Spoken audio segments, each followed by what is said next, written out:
promoting equality, and also Schute's identification of the gap between a theory and the praxis. And I think a primer for that problem is addressed by Barra Roata on how to object to the North's vision of what everyone else has to do concerning climate change. How is it possible to address that gap between theory and praxis? And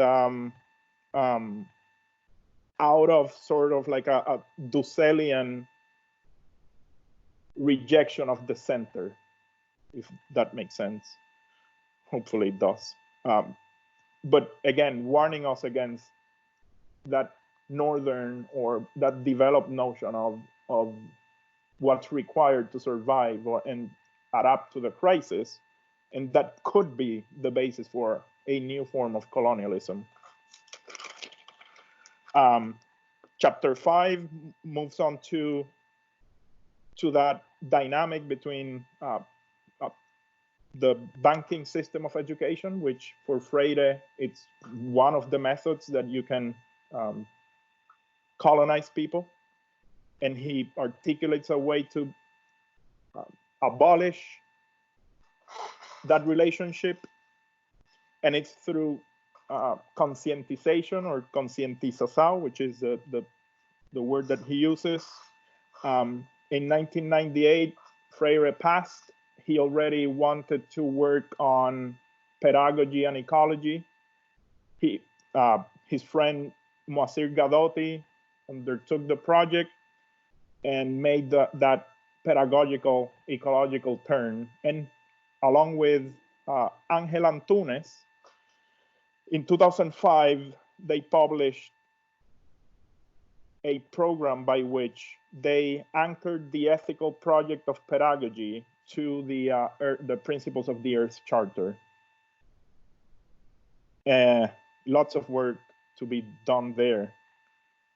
Chapter 6, it's a survey of ecofeminism in general, to then move on to the specifics of Latin American ecofeminism, with mainly two different branches of ecofeminism within Latin America: the eco-theologists with Marie Judith Ress, Elsa Tames, and Yvonne Guevara, and also, not as an eco-feminist theologian, Nancy Santana Cova. She articulates a Marxist analysis against patriarchal systems, and she claims that that's one of the main problems with addressing climate change. And she stresses the fact that it's that in Latin America we shouldn't be focusing on the science and technological part of the crisis, but she emphasizes the social aspects of climate change. So in conclusion, the dissertation, hopefully, it's a primer to develop further intersections between the movements. I think that's not clear enough here in my work. Hopefully that becomes part of my future research.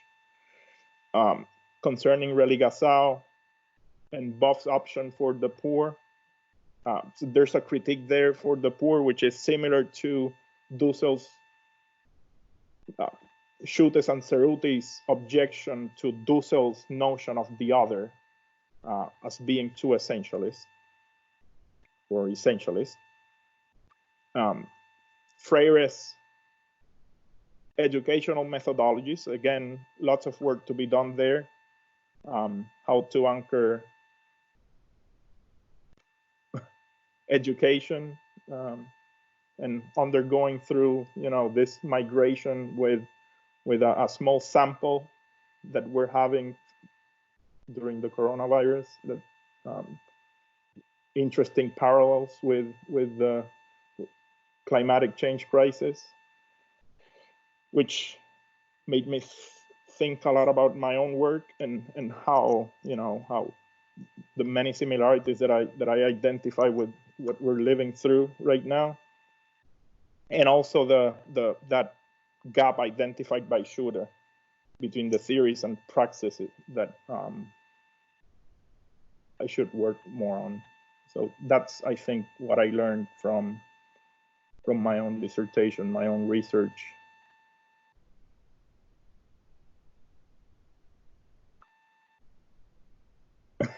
uh, the end. I cannot hear you, Dr. Novoa.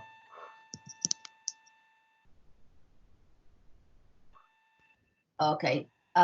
So thank you, Ernesto, for the presentation. And I think now we're going in a round of questions.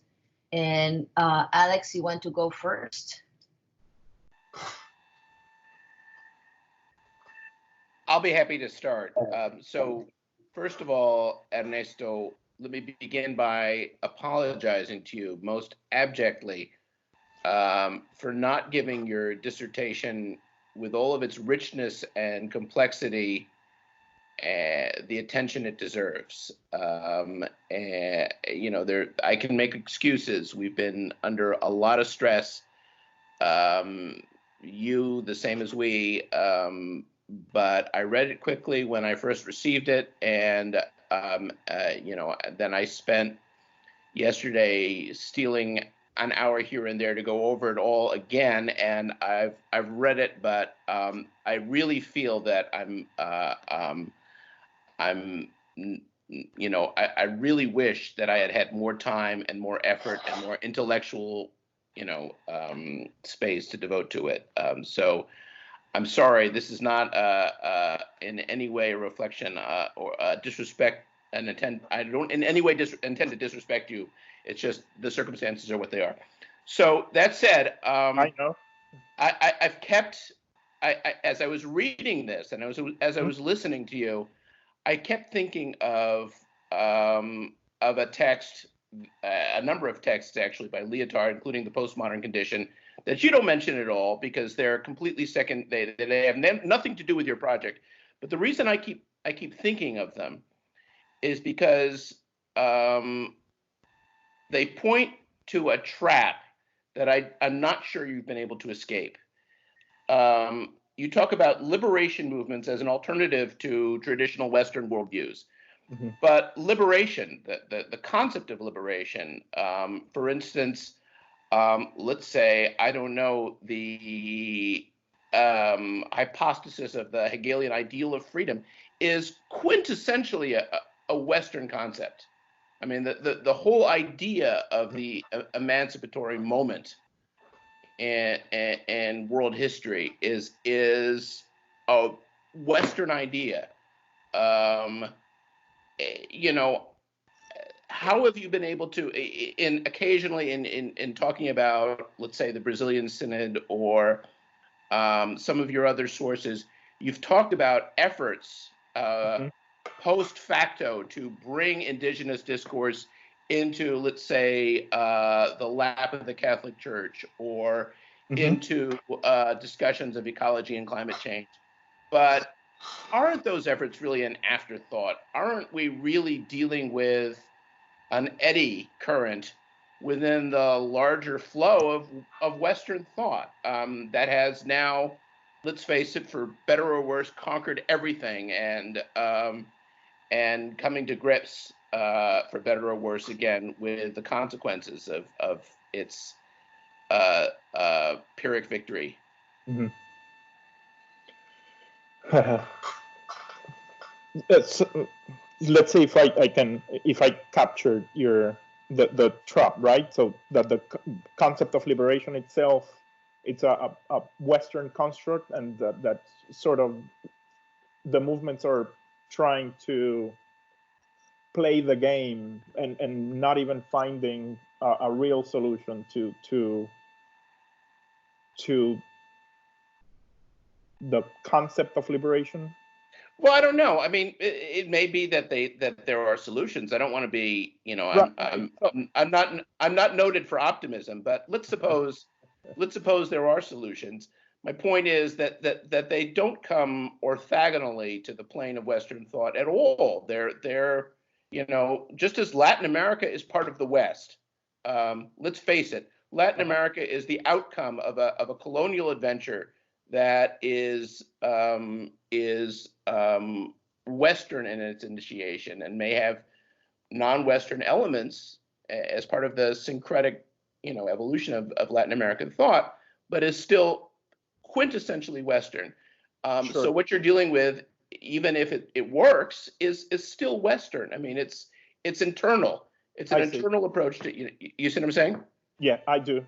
But let's say if my response to that, it's my intuitive response is that liberation could be thought of looking for participation and agency, right? And that will come up with a huge set of problems as well, especially those interactions that are happening with including alienated populations into that participation and agency, and that even within oppressed groups, right, that those mechanisms get replicated, something that I think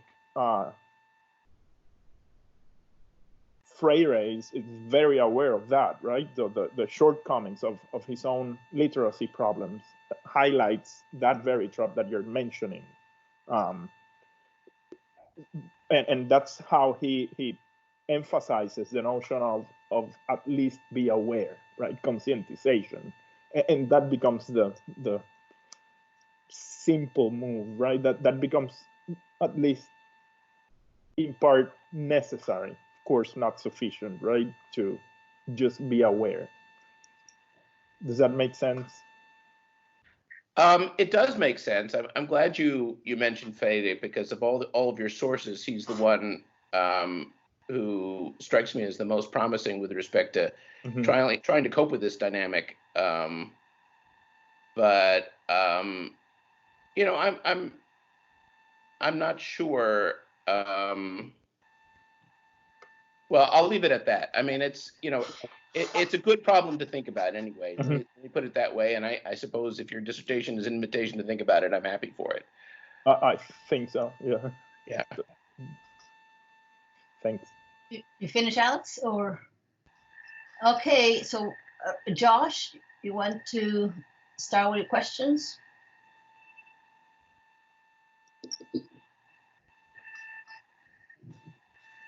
Okay. Right.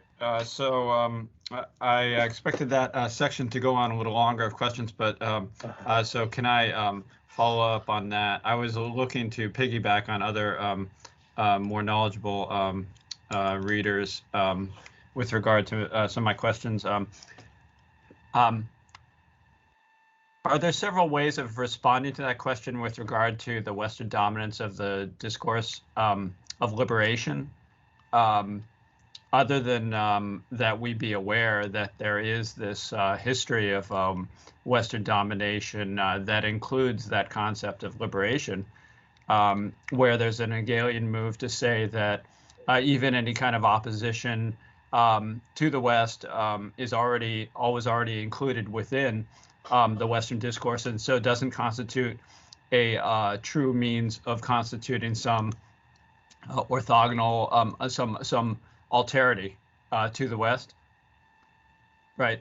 So I can think of other ways of thinking about the constitution of originality, and you spoke quite a bit about the question of what sources Latin America and Latin American eco-philosophy might have to constitute something other to the West.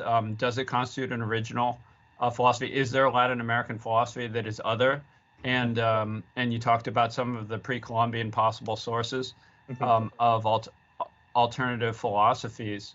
So I wondered if you could talk a little bit about that possibility of A, constituting something other through the search for the pre-colonial forms of indigenous Latin American thought, B, by reconceiving what constitutes originality, and in terms of this sort of, as Alex put it, the syncretic blend of thinking about whether an idea that has permeated the West, but has been received in many different ways in Latin America, still constitutes the same kind of idea, and hence is subject to that kind of Western domination. And then thirdly, maybe looking at the history of the Constitution of that so-called Western idea of liberation or emancipation, whether that was in fact something that arose in relationship to this period of world historical dominance of the West, in response to its colonial adventures, shall we say, that was constituted in relationship to, such discourses as De las Casas, which you discuss, with regard to the European treatment and the kind of pushback they received, the results. In other words, was European Enlightenment discourse something that was formed autonomously without regard to its colonial properties, or was it in fact inspired in many ways, created, constructed by that relationship?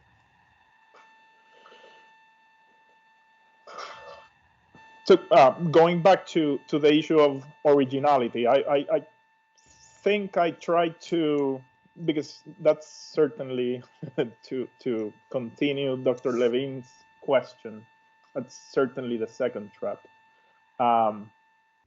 And the first half of the 20th century in Latin America was that very discussion about finding that original Latin American philosophy.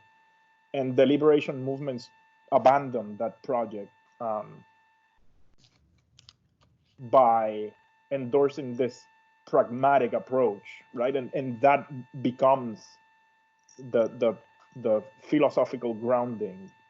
And they sort of dismiss this idea of originality for that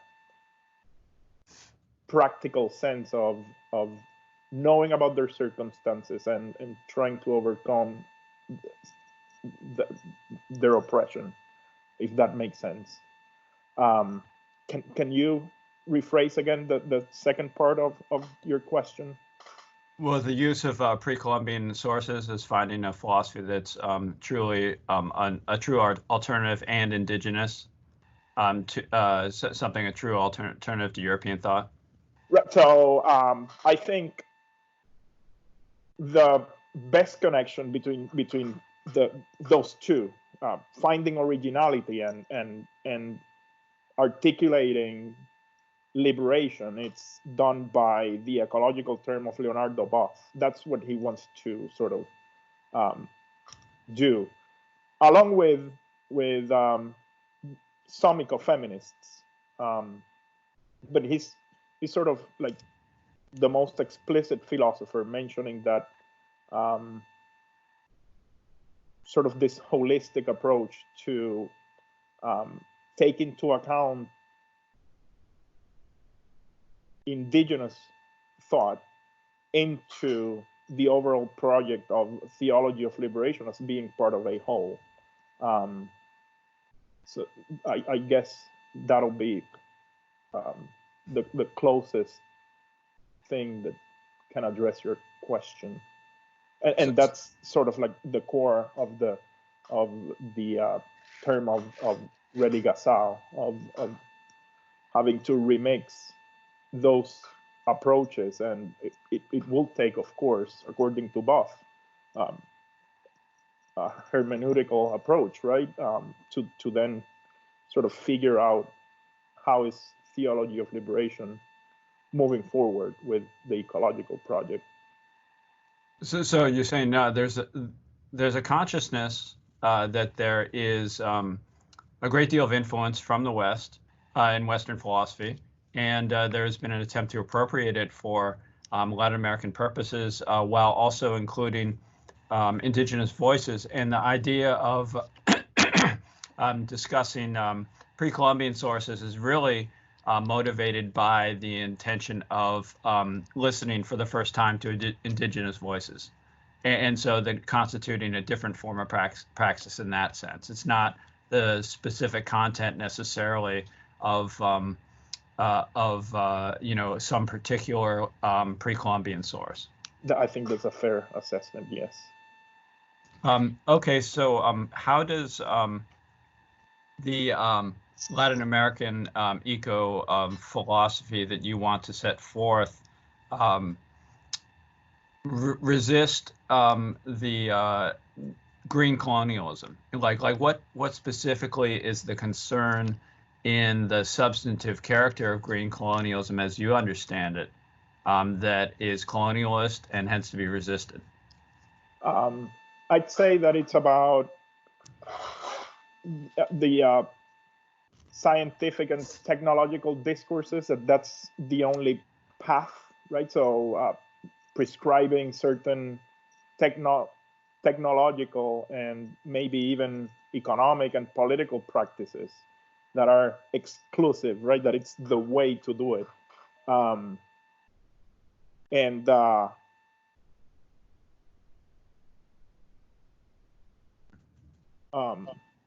That seems to be, the main point of being wary about that green colonialism. This promote, I don't know, forms of ecological practices that are acceptable in some places and make the universal leap, right? And that you could impose certain policies, principles, and so on that might not be tailored to all. Mm-hmm. I mean, that temptation is always there in development thought, to impose a universalistic solution, and it always comes from Washington and Paris. Mm-hmm. In the case of climate change, is it perhaps more warranted that there be global solutions? In what sense would you say specifically that different regions of the world need to adapt and come to terms with their own kinds of solutions with regard to this particular problem of climate change? I guess that's where, in practical terms, that's where the last two chapters are trying to do, with concerning, sort of like individual relationships and how we get to understand the dynamics of our circumstances. That becomes a pedagogical project. And then with ecofeminism, you have this sort of macro approach to avoid that first trap that Dr. Levine mentioned about imposing the theory to a praxis that it's, that it's forced upon someone else. And that becomes sort of like the recipe for liberation without flexibility to articulate a theory, or even communication between Latin American philosophers like Dussel and Latin American activists. So there's a huge gap, and Dussel's approach was to sort of endorse this messianic mission that, because he was a philosopher, him as a philosopher, he's still alive, that he knows what the people need, right? And then that becomes part of that first trap again, that he knows better as a philosopher, and then the praxis is always subordinated to that theory, and ultimately it's not because of the theory, it's because of some assertion of power. from the theory, not because of the theory. Hopefully that makes sense. Okay, I'll reserve follow-up questions for later. Okay. Can I have a follow-up, since this raises some questions, since there were some things that Josh said that that I'd like to get some more clarification on. Is it all right if can I jump in? Yes. So two things. First of all, there was one thing that Josh said that you didn't pick up on yet, and I'm just curious to hear what you have to say about it. I mean, there is a very important strand in the history of philosophy and intellectual history that looks at the Enlightenment as itself, the European Enlightenment as itself, the product of the colonial experience. And so, you know, what do you have to say about that? Just as an example, I mean, I only very recently became aware of the extent to which the newly independent Haitian Republic was important in sponsoring the expeditions of Bolivar in the early 19th century, you know, first wave of revolutionary movements. I mean, you know, here we have a country of slaves that is not post-Enlightenment, but it's still in the midst of, you know, of the period we think of as Enlightenment intellectual history, actively engaged in pushing back and in articulating the discourse of liberation. That's the first point. And then the second point is green colonialism. Well, here's an example of green colonialism par excellence taken to the extreme, and it's a cynical example. If you look at the ice cores and what they tell us about the partial pressure of carbon dioxide in the Earth's atmosphere, up until around 1950, they can increase the proportion of carbon dioxide in the Earth's atmosphere increases pretty much as a function of the human population. After 1950, it starts to explode, but there's one exception. There's this dip in atmospheric CO2 content in the first half of the 17th century.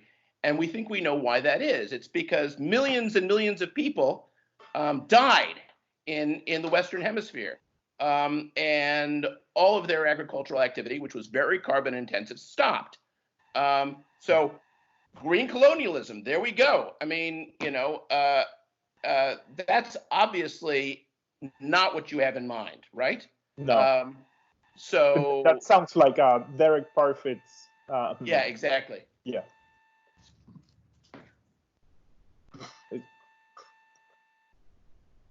Go ahead. I'm sorry. Okay.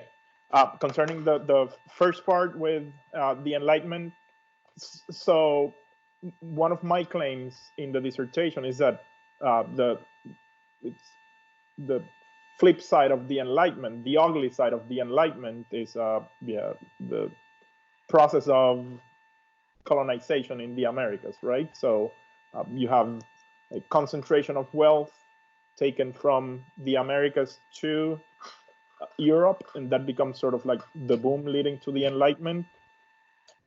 And I wanted to highlight that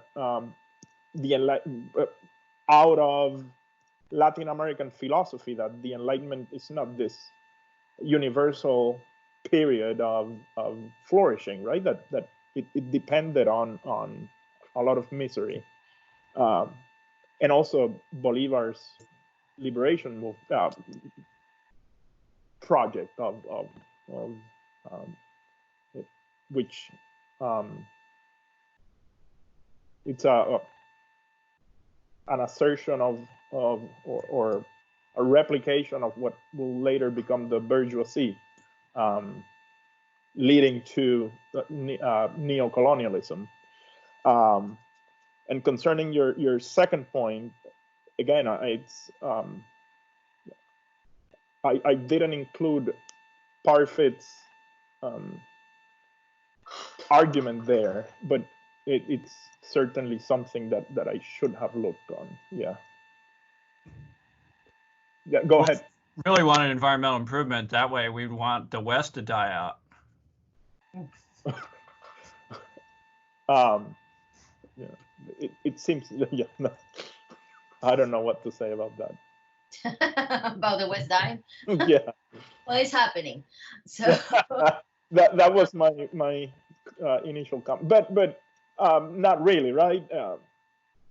It seems that vulnerable people are the ones that are dying. It doesn't matter if it's in the West, East, or South, and that's part of the issue here, right? That it's about the vulnerable and inequality wherever that happens, really, and hopefully that becomes the claim to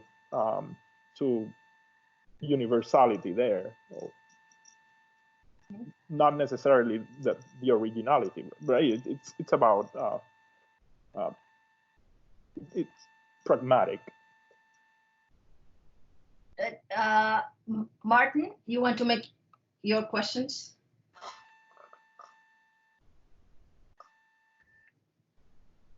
Martin, are you there?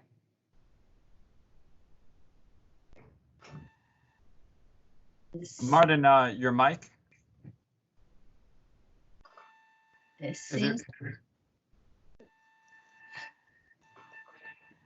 Martin, is it possible that your mic is muted on the screen? He just unmuted. I saw that he found in the screen that said that he unmuted his microphone. Okay.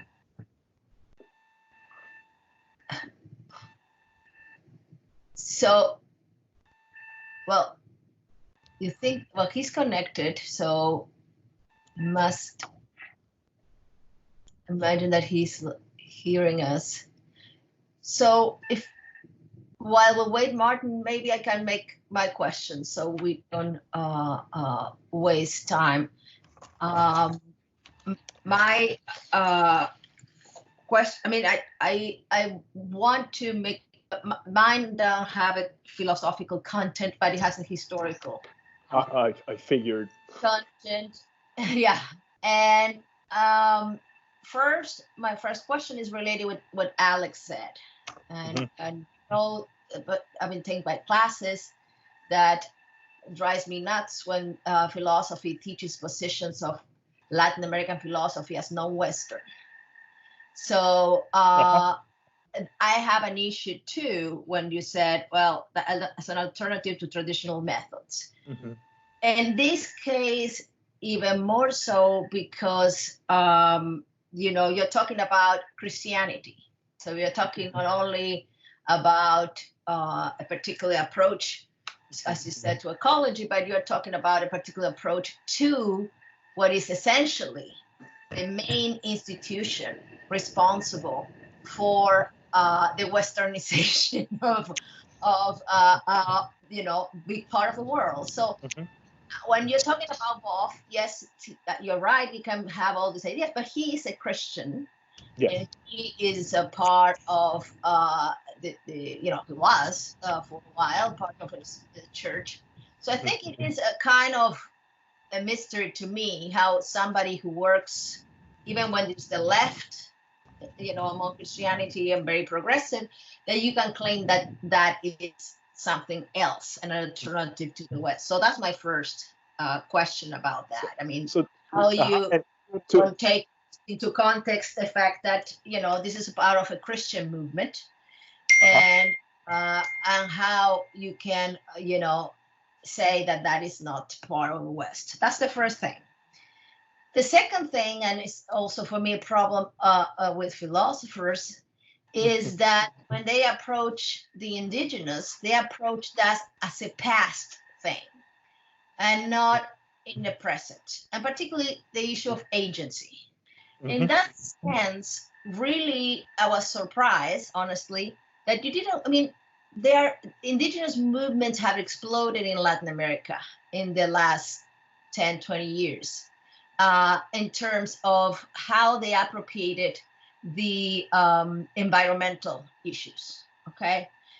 So this is not about what philosophers, no, this is about them, you know, if you see the philosophical movements. They were also about political claims or territorial claims. And suddenly, by the end of the previous century, they start to talk about environmental self-determination. Okay, so they change completely. They appropriate the whole idea of environmental discourse and appropriate that in a way they can use it. So I was very surprised that you didn't even mention that, because you talk about the indigenous, but these people have been talking about this. I mean, it's a big part of the indigenous social movements, which are very important. Mm-hmm. And another thing that I was very surprised that you didn't even mention, in Ecuador, for example, and Bolivia too, they have developed this philosophy of buen vivir, and they have developed that, and they have introduced very interesting concepts to use, and that's their work.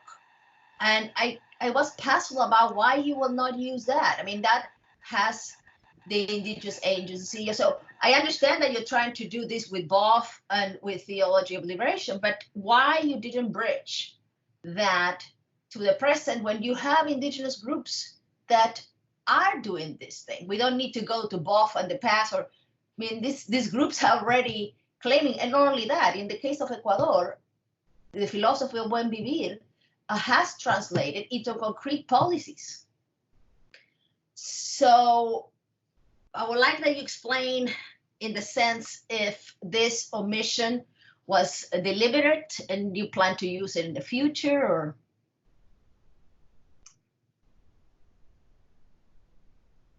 Yeah, I cannot hear you. You can answer, Ernesto, now. Okay, can you hear me now? Yeah. So I don't think it was a deliberate omission. I think I mentioned the sumac kusai as the term to buen vivir, or buen vivir in Ecuador. So I can relate the three parts of your question, if you allow me to. Yeah, of course. Concerning the Catholicism and both being Christian, that goes without saying. And to add to your point, and that's why I guess I didn't develop that further, because I was thinking about that point during that week of final revisions with the publication of the Brazilian Synod, which was that very problem, right? How is that interface taking place? Mm-hmm. The Synod was the Brazilian congregation to propose to the Vatican for women and indigenous leaders to, among other things, to conduct mass. The Vatican rejected that proposal, right? So, I thought I had to mention that, and I did, but I didn't develop it further. To your point, but I'm aware of the issue, absolutely. So and that's interesting, right? What's going to come out of that intersection between the interests of the Catholic Church and the reception of the indigenous communities to those interests. And concerning, I think again, I mentioned somewhere the concept of buen vivir through the. You did briefly. You right. mentioned it briefly. But I did. My question is, how that was not specifically related to one of your questions, which is agency. It's not just that you mentioned that exists. Mm-hmm. Is something more important that express exactly issues of agency, particularly, as I said, mm-hmm. this turn for this environmental self-determination, mm-hmm. which is what a lot of groups indigenous groups, and the United States too, by the way, are using now. And I'm assuming responsibility at fault that I looked into the sumac kusai, and then as you mentioned, the policies that came out of it, particularly the Ecuadorian constitution in 2009, right? And then where are they now with the practical consequences of that constitution, right? So some indigenous populations. A lot of peoples in which something like this becomes policy and is in the constitution, and it is, what we will aim that, environmental positions become obviously matter of policy and action. And again, I gave you that example. This also with the Araucania in Chile and southern Argentina. That's another group that has been reorganized under this principle of environmental self-determination. Some of them even they are suing companies based on that, like oil. So that, I mean, in terms of the future, I think that's the direction you should go, because we don't need to, again, wait for both ideas to take off to make this. This is already happening, and it's happening in a way that you should include, because, again, that has worked. So I didn't have time to include sort of what happened after the presidency of Correa with the Constitution. You're right. And that's certainly something that I should take into account for sure. Yeah. Okay. Yeah. And again, I think when you talk about this non-traditional philosophical agency, I would certainly object to use that, for anything coming from disputes among Catholic priests about what is theology, Right. I don't see a lot of non-traditional philosophical agency, in that, because that has been part of the church. People taking different sides about what theology is and how it should work and so on. The fact that it has more leftist, progressive ideas doesn't mean that this is, again, or is open to inclusiveness. Doesn't mean that intellectually that's a project that deters from the traditional Western ideas. But again, if you work with how the appropriation of the indigenous communities all over the Americas, actually, how they appropriate this idea of environmental self-determination, that's another story. Because that can does blend a lot of things that pre-existed, and they trying to incorporate in particularly legal terms for suing, mining companies, oil companies, and so on. Okay, so let's see if Martin, are you there? It seems that he appears here, but Martin, if you can hear us, we can't hear you, but you can ask a question in the chat window. If you move your cursor down until the bar appears, there's a little chat that says show conversation. You open that and you can enter text. So if you can hear us and you receive these instructions, then you can enter a question or a comment by text.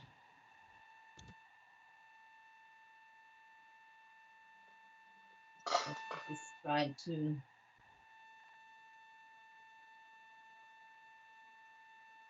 Okay, what we can do while get this getting solved, Alex, we can go to the second round. Okay. So we can go to the second round until see what happens if Martin replies. Okay, Alex, you can go to. Okay, I got some emails from Martin. Okay. Let me just check what. Okay, he says his mic is on. He's trying again, and he has 2 more emails. He can hear Adriana's. He changed something on the microphone. He's hoping it works. That was 9:51, and then here. Let's see whether I can try again after Ernesto answers Adriana's question. He said.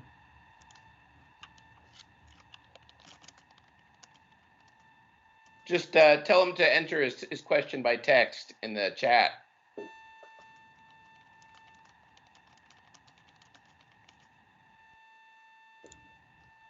Okay, I did that. All right.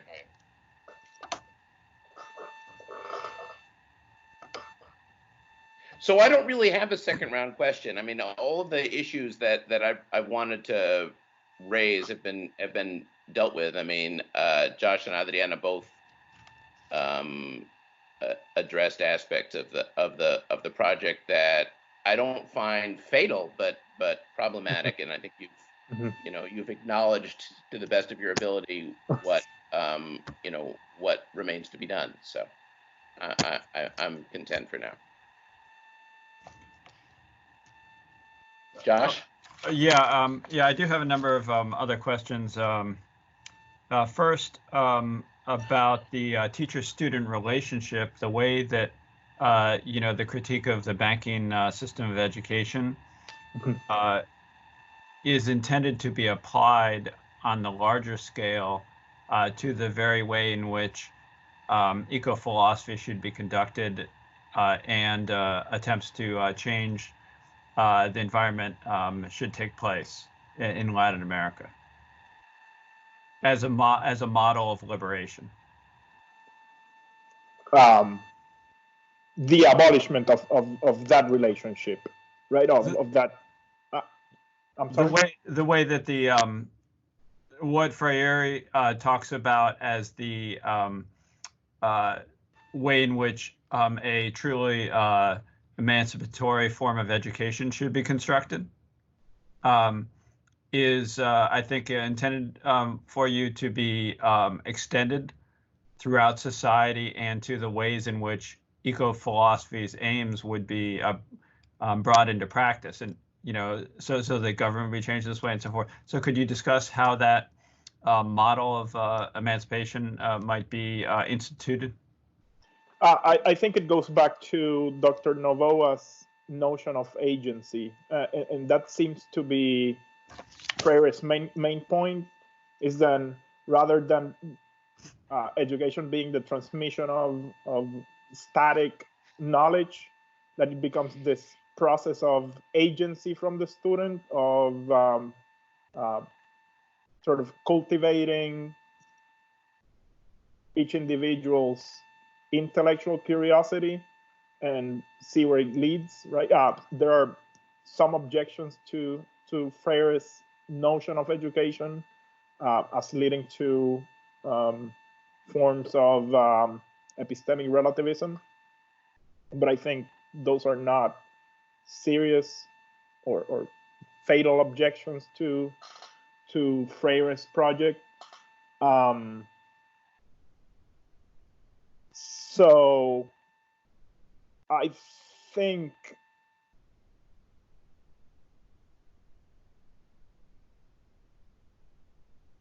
education is moving, at least sort of nodding to Freire, especially constructivist theories of education are, I think, stemming from Freire, right? That it's trying to abolish sort of that pressure, that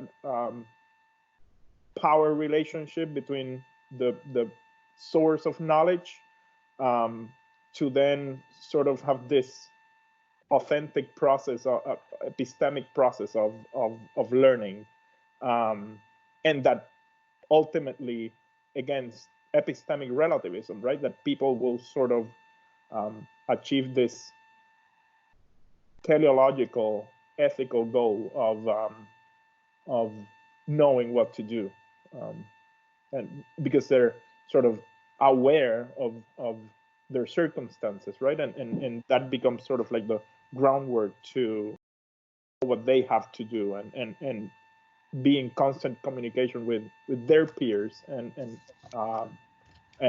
that's Freire's notion of the teacher as facilitator, not as a source of authority, rather. If so, that becomes sort of like the universal project of Freire.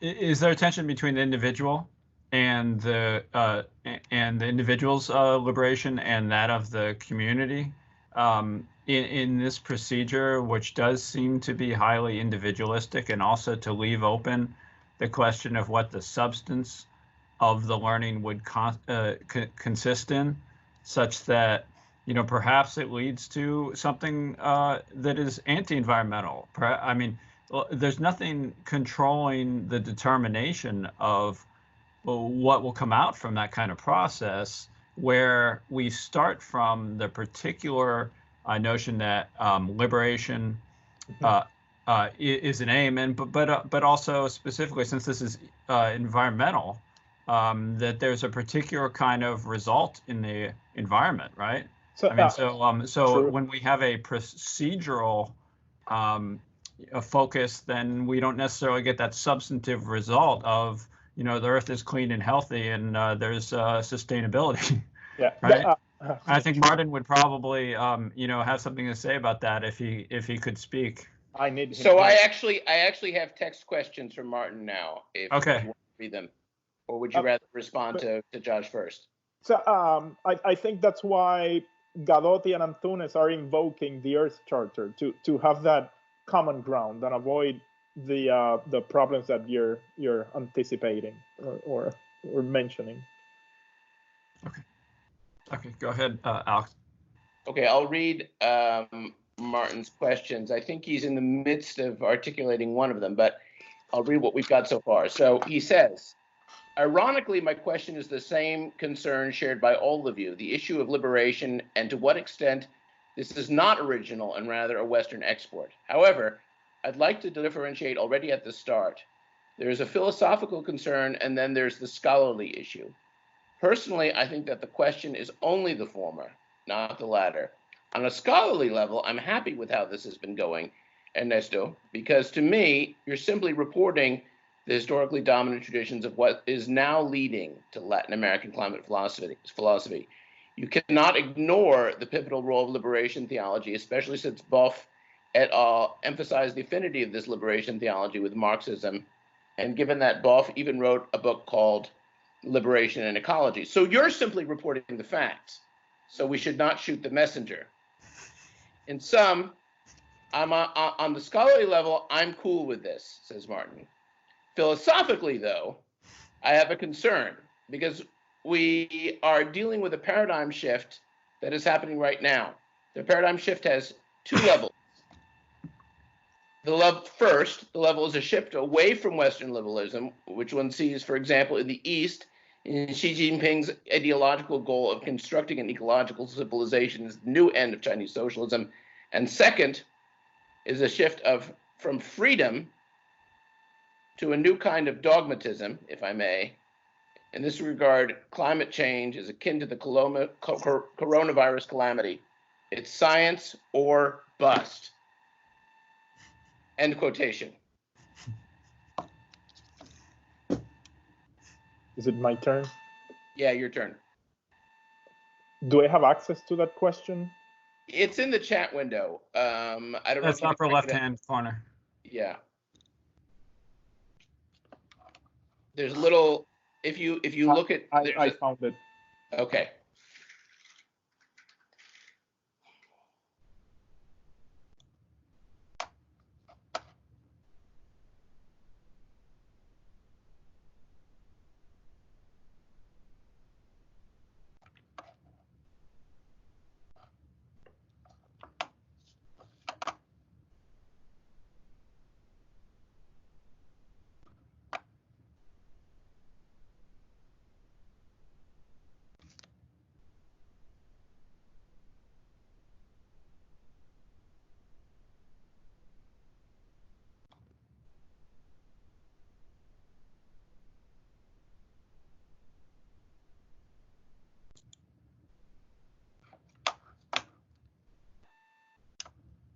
I was waiting for the interrogation sign, and there's one there. Okay, yeah. You can comment on what Martin wrote.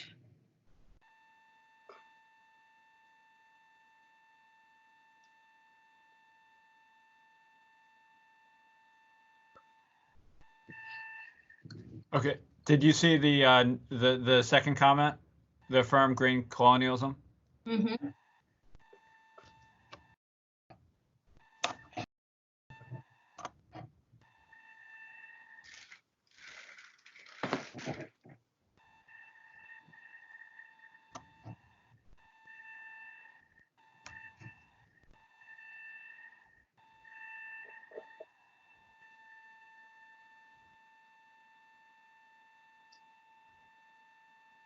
Okay, Ernesto, do you have a response to those 2 points? So he's proposing that level 1 is a shift away from Western liberalism. Level 2 is a shift from freedom. And then the question is, science is universal, authoritative, and non-negotiable outside science. So if this is the case, then it's a new paradigm shift, not also a shift towards a new type of authoritarianism, a new type of affirmed green colonialism, only that it isn't colonialism anymore, since it would be a climate philosophy from Latin America. This is not a scholar regarding this, but rather a philosophical question regarding where to go from here on out. So if I think this is related to one of Dr. Schoenfeld's comments during my final round of revisions about the notion of freedom concerning neoliberalism and how neoliberalism is asserting freedom by ignoring solidarity.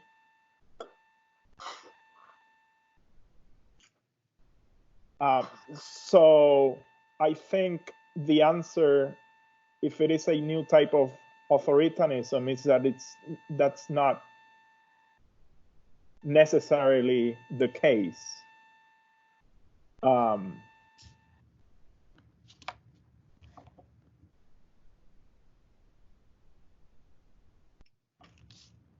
Can I wait until he finishes typing? Okay. There's more. Okay.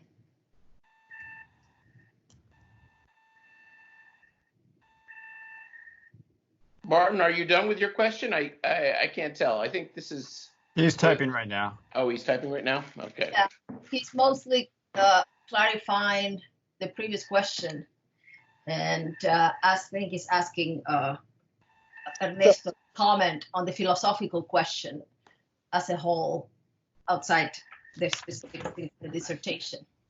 Right. So my answer to the question of science being universal, and then that from that claim there's a shift to authoritarianism. Mm-hmm. Yeah. He wants to know how you move on in the future regarding the points he made. I saw a comment of his, and my response to that comment, which is related to this one, is that it's not necessarily a new type of authoritarianism if he's thinking about China's Marxist motivations to tackle climate change. It seems that what's necessary, perhaps, is sort of a new interpretation of Marxism, which does that it's aware that it's not right, that it's not an objection against freedom, that it's also the assertion of solidarity and that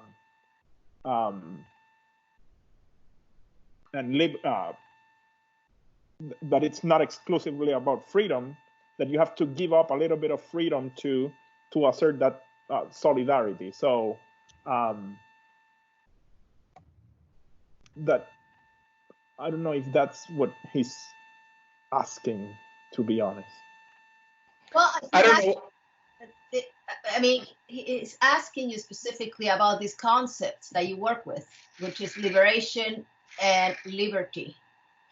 And and you know, in the sense of you working with these terms here, and but we have this situation going on, is this that continues, and he refers specifically to the case of China. So I think what he's trying to do is how you reflect on this based, you know, in your scholarly work here and apply to the specific situation we are living now. And his question is, maybe the term, I mean, liberty is not so good, and how differentiate between liberation and liberty. So I guess my response is that the liberation movements in Latin America are emphasizing more the solidarity part and are not as concerned with the liberty, right? So that and that's something that they can sort of contribute to against Europe's or the American conception of what Marxism is. That it's sort of like this blunt assertion of authority eliminating the possibility of freedom, which is not true. Maybe I can I offer a follow-up here? One thing that Martin's question seems to presuppose, and I'm sorry, Martin, if we're using you sort of as a Rorschach test, but is that, it's a kind of monolithic construction of the edifice of scientific knowledge, and that's never the way science has been. So perhaps a contribution from Latin America can be, contributing values to though the store of values that structure scientific inquiry, because scientific inquiry is never value free. It's always motivated. It's always driven by the interests of particular scientists and of a particular of the particular society in which they're part. So it's not as if the scientific results are in, and all we need to do now is implement a technocratic solution. That's just not the case. Witness the fact that the IPCC reports are themselves pluralistic for all that they come to certain definitive conclusions. So maybe there is a way here in which, in the spirit of solidarity, Latin American thought can contribute to solutions to the problem by helping to frame scientific inquiries of the sort that we just wouldn't come up with in labs here in Tampa or in Taiwan.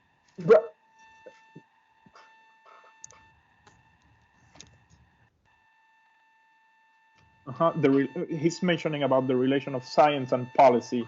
And that's, I guess, I'd ask for clarification about that science is universal concerning the assessment of science on the natural world, because that could be a problem, right? That what science is informing us about the natural ecosystems, then it will be translated into policies that will affect society to mitigate perhaps processes that can help the environment.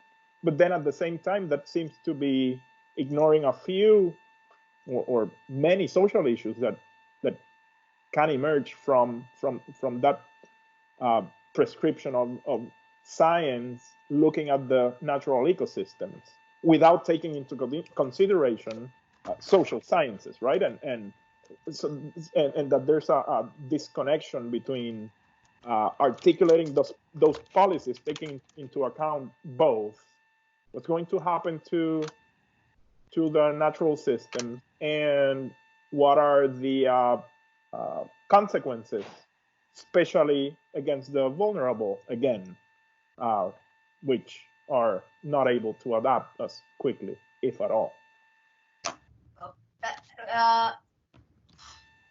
So can I say something related to this that has to do with history, and part of the question related to Martin's point? If you go to page 37, Ernesto. Yes. I was a little bit troubled about your historical narrative, which I find kind of, simplistic, and doesn't help you to go into the larger questions like freedom, liberation that you talk after that. And specifically, I'm saying when you go to positivism and anti-positivism in Latin America. Yes. And, positivism in Latin America was understood as the supremacy of science. It was an umbrella term, meant very different things, was not, depending on who you go, it will mean one thing or the other. Ariel, Rodol's really definitive piece for the 20th century, he is not anti-positivist in the terms that he's not anti-science. What he argues, and this is related with this issue that Martin raised, what Rodol argued is that a specific conception of science that it was not metaphysical, that only attributes this a great authority, particularly in the racial concerns, that is something that should not be applied, particularly in terms of policy, because he believed in science, and he extensively mentioned science. So he doesn't reject it. He doesn't think it's bad. What he thinks is the supremacy of science over metaphysical concerns, reducing science to something that is not applicable because of the issues of race. Okay? Yes. So that definition for me is, as I said, what you put here is very problematic. The same with the Caliban, and representing positivism. Caliban doesn't represent positivism, it represents utilitarianism. That's the biggest thing in the whole book. Also, you could relate to environmental issues if you want, because what he says is because of imperialism, because of the issues of environmental, the kind of utilitarian view of everything, and the lack of metaphysical understanding of things, this is going to, destroy everything, basically. And so the Caliban is not positivism in that sense. It's very much the utilitarian position that he sees in the United States. And saying when you talk to the cosmic race, the cosmic race is not a defense at all of the indigenous population of Mexico. The cosmic race is one of the most racist texts that you can find. It's totally scientific, and what he tries to do that, remember, he used post-eugenics, and what he tries to do is to have a science, a spiritual science, in which you change the values. So he proposes the self-extermination of the Black population. He proposes that we are going to this, cosmic race. We need this unity, but excluding the people like Black people that we cannot include. We should not include because they are not beautiful. And this goes to this other aspect of it, with the aesthetic. So there are issues in this historical discussion that you're not taking into consideration. It could move and contextualize much better the issues of freedom, the issues of liberation that you raise later. But this is very simplistic, and again, doesn't reflect the nature of the literature. Right.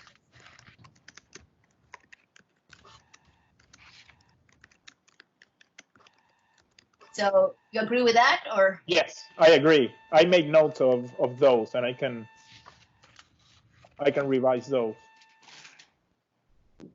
Yeah, because what you are disregarding in the case of Latin America and goes against to the case of the indigenous is the weight that race has there, and how the policies about race have influenced this whole thing. So the issue was, like in the text that you mentioned here, in countries like Mexico, for example, how you can achieve liberation and freedom, and at the same time, within the frame that certain people should not live. And that permeated the discussion about this in which people can live spiritually, but actually we can exclude the cosmic race and so on. So that is an important thing, again, that you barely touches here, and is at the core of the problem. So let me make sure that I captured the two main problems. To revise Rodot's, my analysis of Rodot's positivism and anti-positivism, and make sure to include utilitarianism and the interactions with Bentham and Latin America.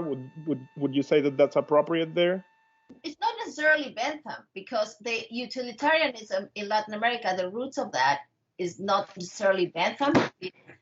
Condillac, I mean, the ideologues, I mean, you have a very complex genealogy for that. And mostly, at the beginning, science was related with moral philosophy. That's the thing that breaks up over the 19th century.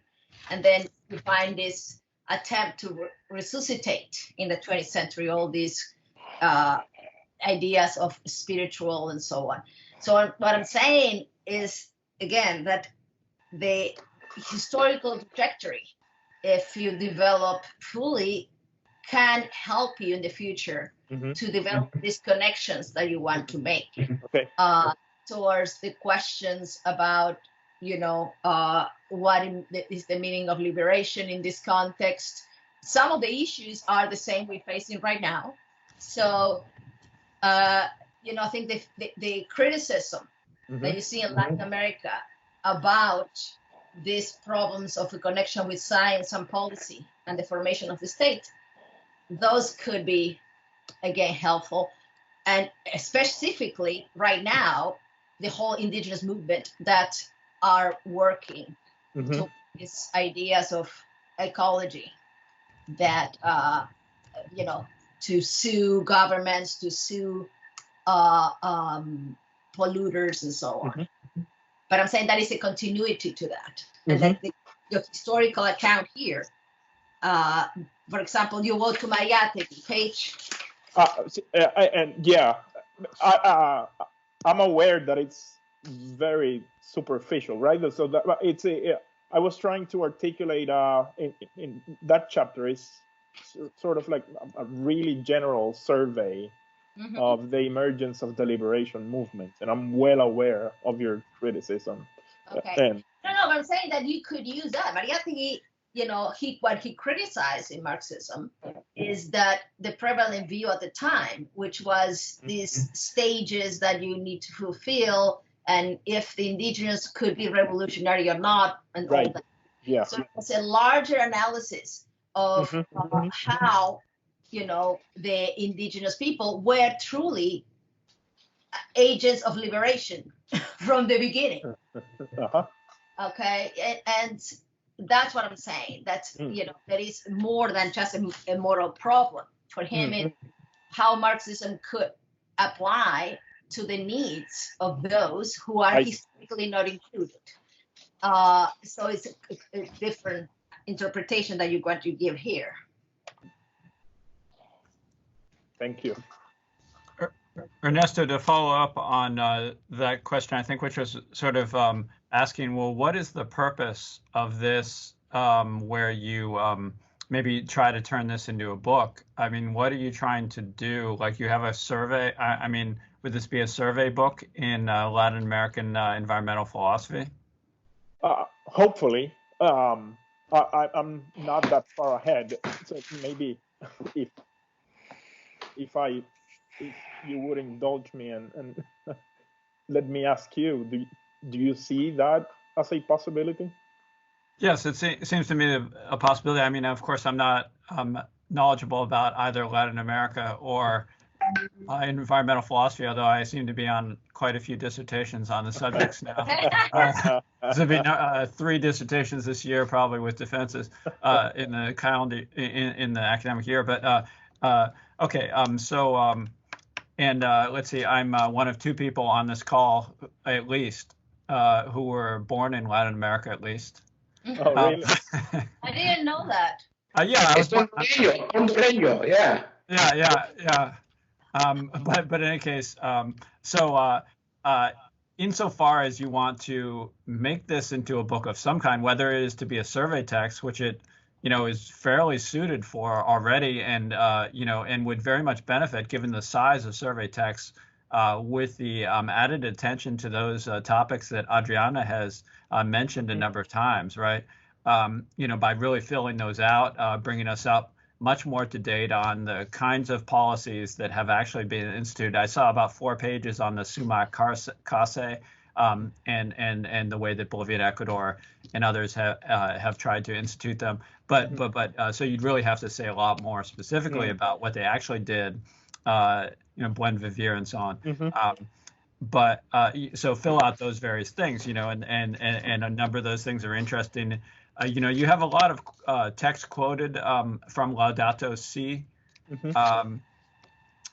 and maybe more commentary and discussion is needed with regard also to what exactly is being put into practice. Yeah. I think it's a point you could comment on after I stop about the idea that Latin America sends to Rome its own, who becomes Pope, who overturns the previous Pope's suppression of Latin American philosophy.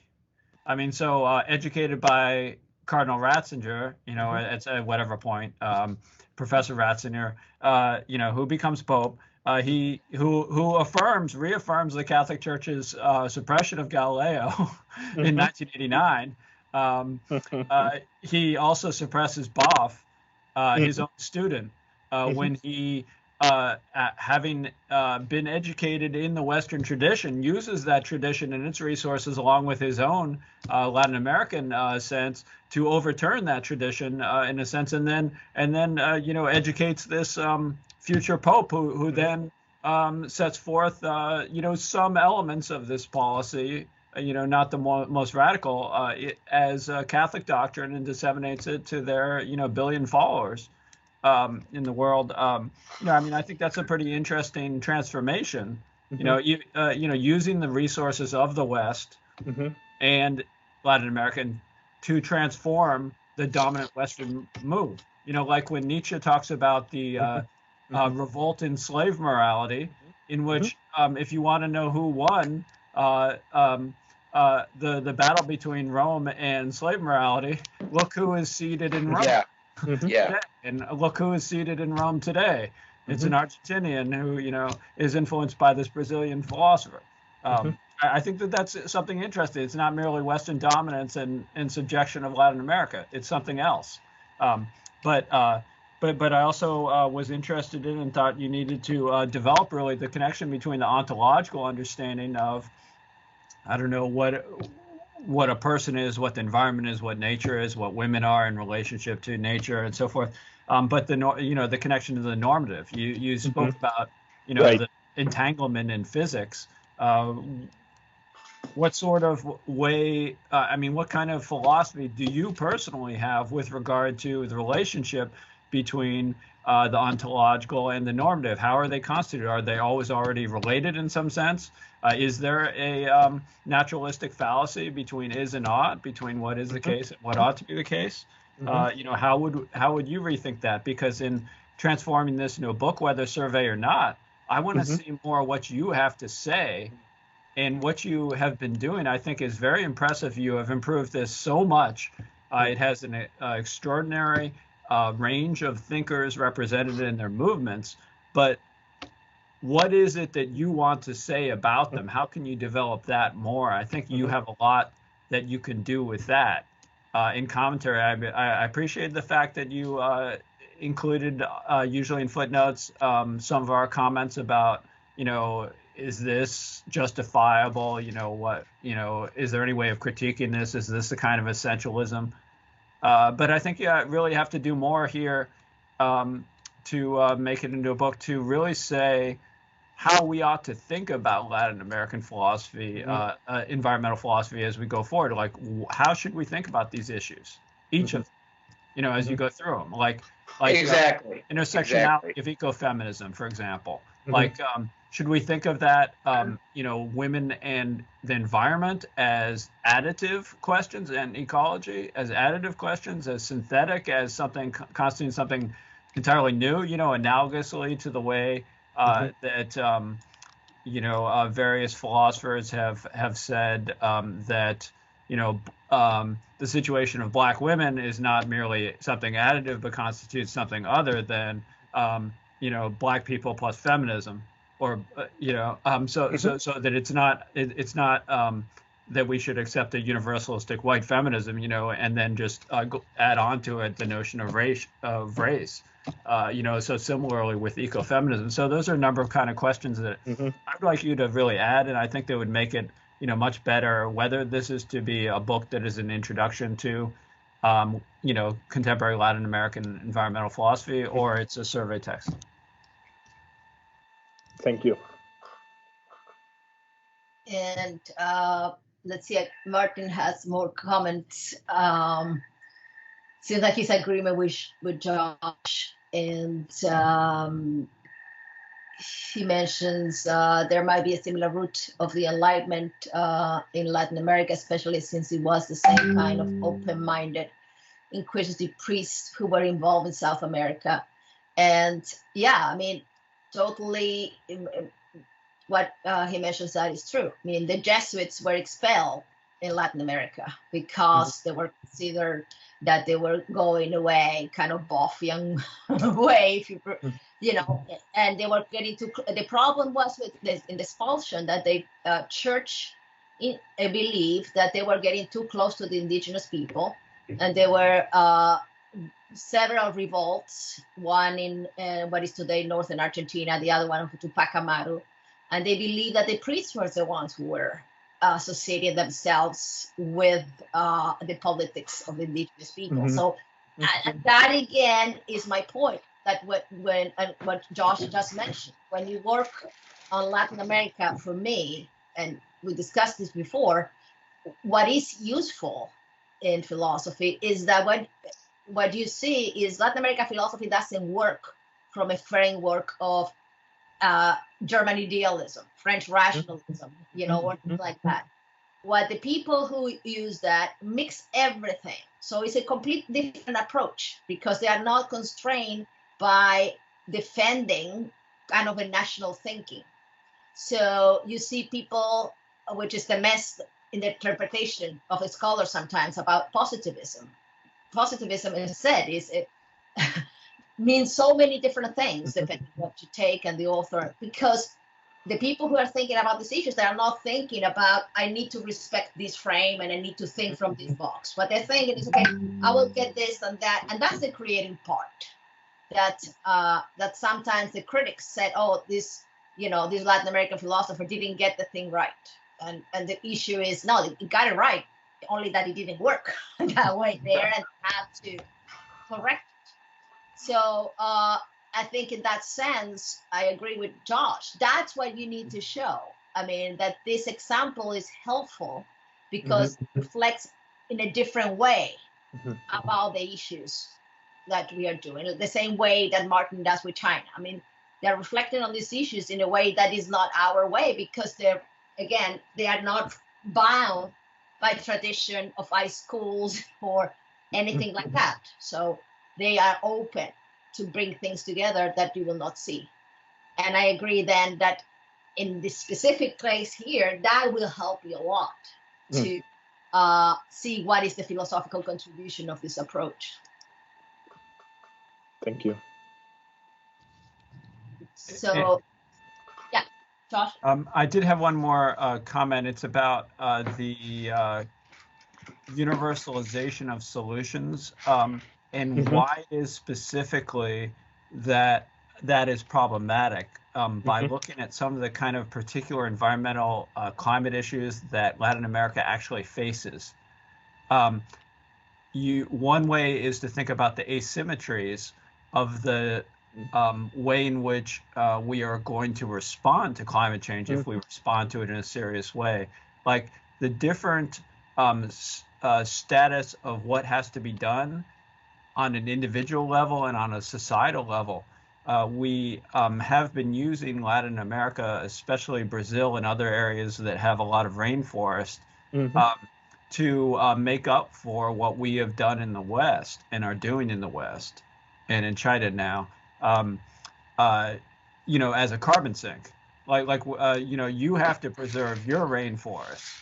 As you said, carbon trading is based. A lot of that is based on the idea of preserving or increasing the amount of tree cover in parts of Latin America. Mm-hmm. So what's expected of Latin America is different than what has been expected of the West and is expected of the West.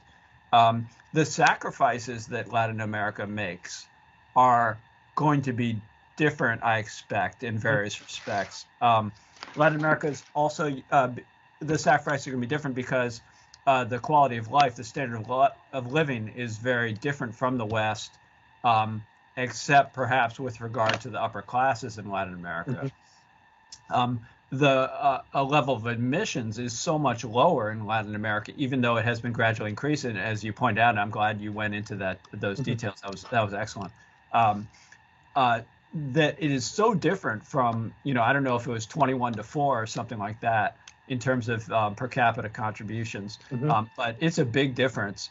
The ethics of the situation do suggest that sacrifices in the standard of living in the West are more warranted than those in Latin America because the standard of living is much less. The contribution to global climate change is vastly less, and historically, especially, and that the West standard of living has been based to some degree, not always positively on what it is taken from Latin America. I'm thinking of the way that the economy in Spain collapsed because of the excess of silver coming in from Potosi, where it was Bolivia, and so forth. But in any case, so it's an asymmetrical question in many respects. I mean, the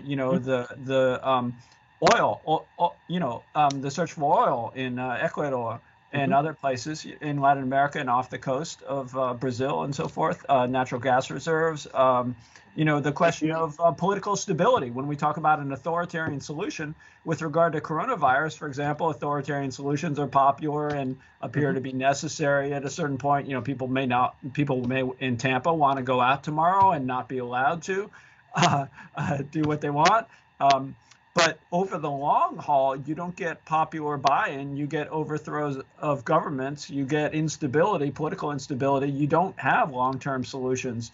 So the idea of simply imposing something that is a long-term problem and requires long-term solutions is, on the face of it, it has some validity, clearly, because things can get done that aren't getting done and that are necessary, that involve our survival, or certainly the survival of the world as it is presently constituted. But you don't maintain that.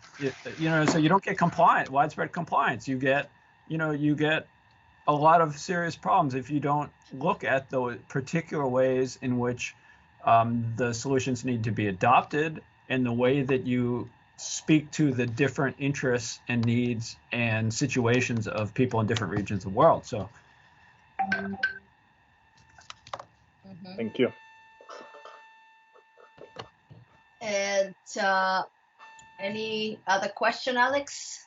Well, I'm just in this conversation. I mean, I'm reminded of something in my own wheelhouse that's relevant. I mean, I don't know that it's necessarily something Ernesto will want to include in his future work, but if you look at Humboldt's journals from Venezuela, for example, one of the things he had access to, because he was, he had the full blessing of the crown, was earlier surveys, and so he was able to compare the surveys with his observations at the very end of the 18th century, and document erosion, document deforestation, document sedimentation in watersheds. And that work, when he published it in the first 3 decades of the 19th century, ended up becoming the canon in physical geography and informing in a very, very important way the origins or the prehistory of our understanding of anthropogenic ecological change and climate change. And that's a contribution by Latin America. I mean, it's informed from beginning to end by Humboldt's not only firsthand observations, but his interactions with local informants. Thank you. And one recommendation I will make you in terms of that you can add in the future is, Colombia has been one of the most developed countries in terms of ecology and environmental policies, and also very active indigenous community involved in that. And there's an author, Astrid Ulloa, who you know her. Yeah, I do. Okay, well, she has been doing great work, and she developed this, what he called this transition from the savage colonial subject to the political ecological agent. And I think that is also something that can be useful for you in terms of, historically framing that as moving from this colonial subject to, how indigenous people has been ground politically. Because she has an article titled "The Construction of the Ecological Self." Is that? Yes, that's one of them. They has.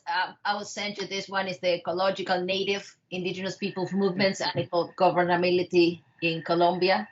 So I think her work can be very helpful for you. And again, finding a bridge in this transition. Thank you. So let's see if Martin has any other question. Martin's been chiming in all along. Martin, do you have anything else you want to add?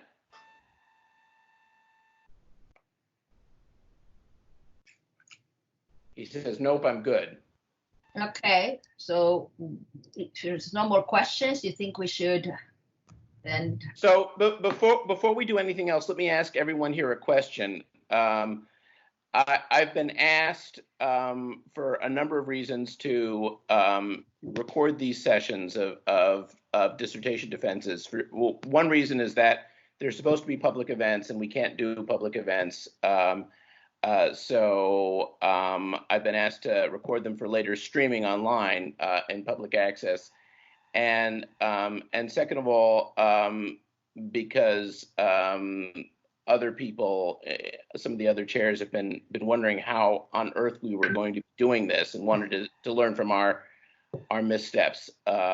So in order to do that, I need the consent of everyone present. If anyone has an objection, let me know. Okay, Martin, can you indicate your consent to have me post this recording?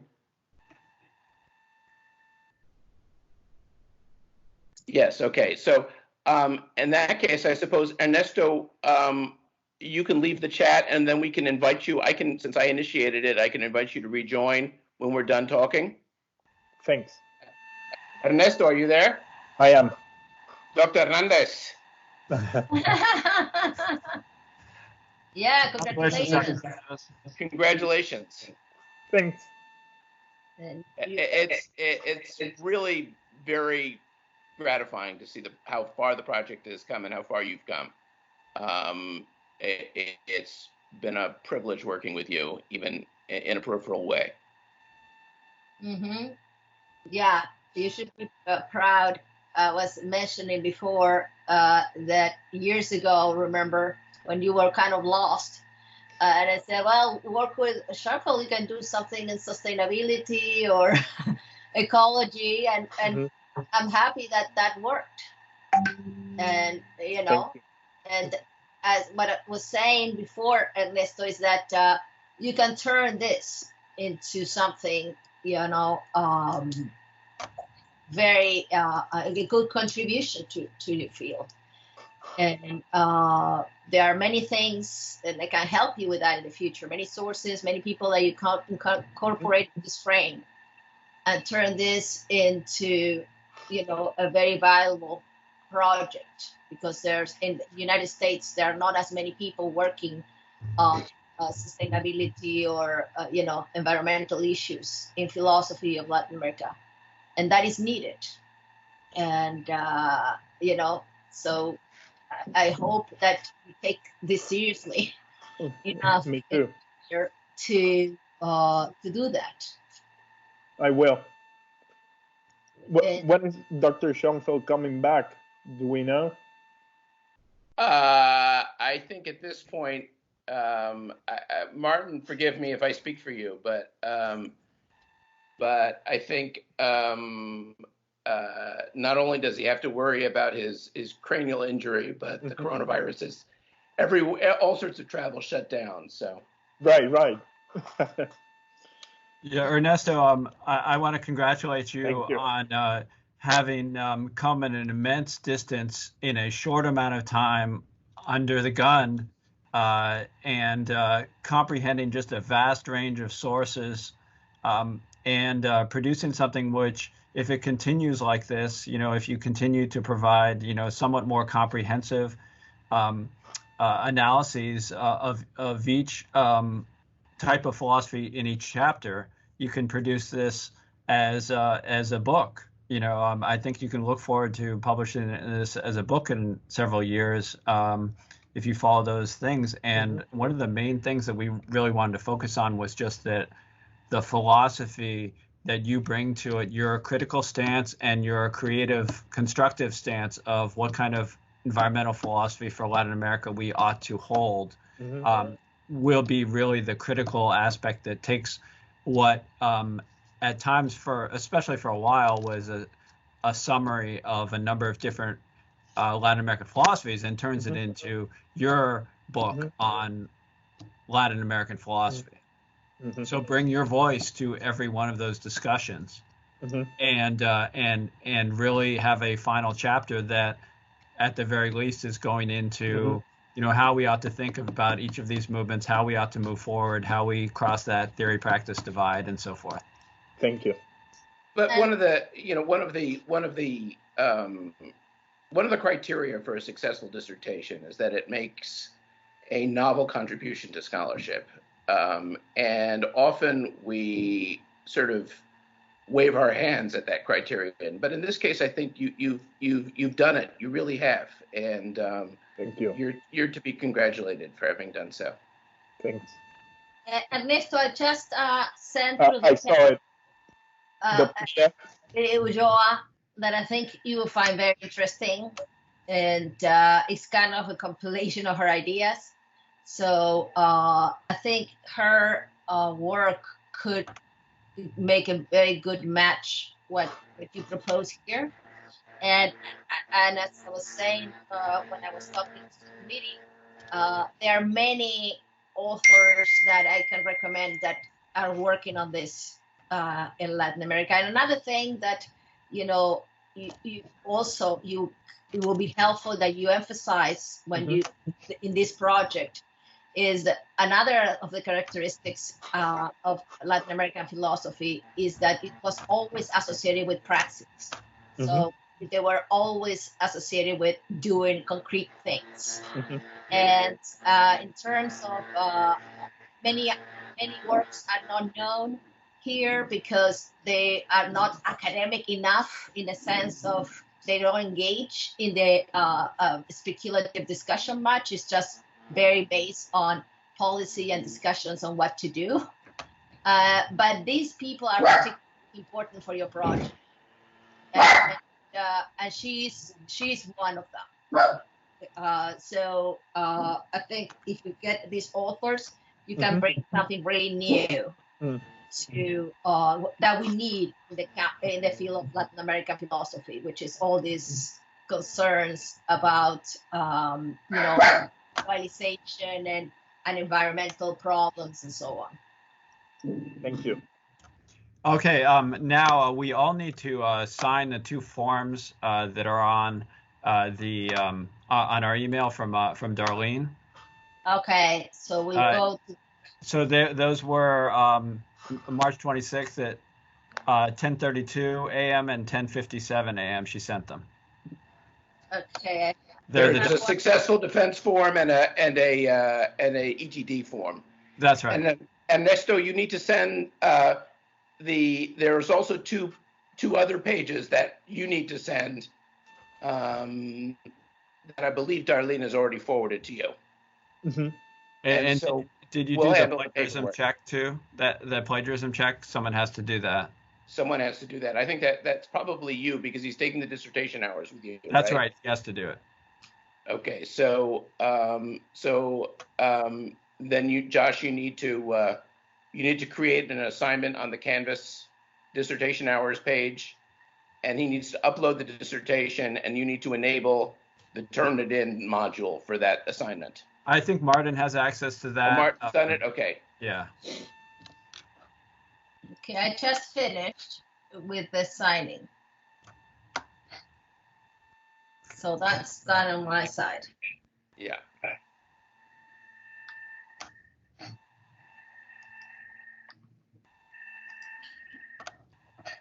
Yeah, I'm done too.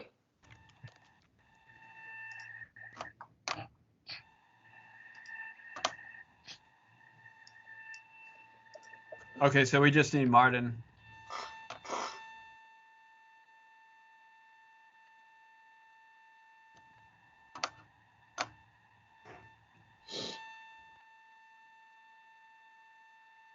Let's see.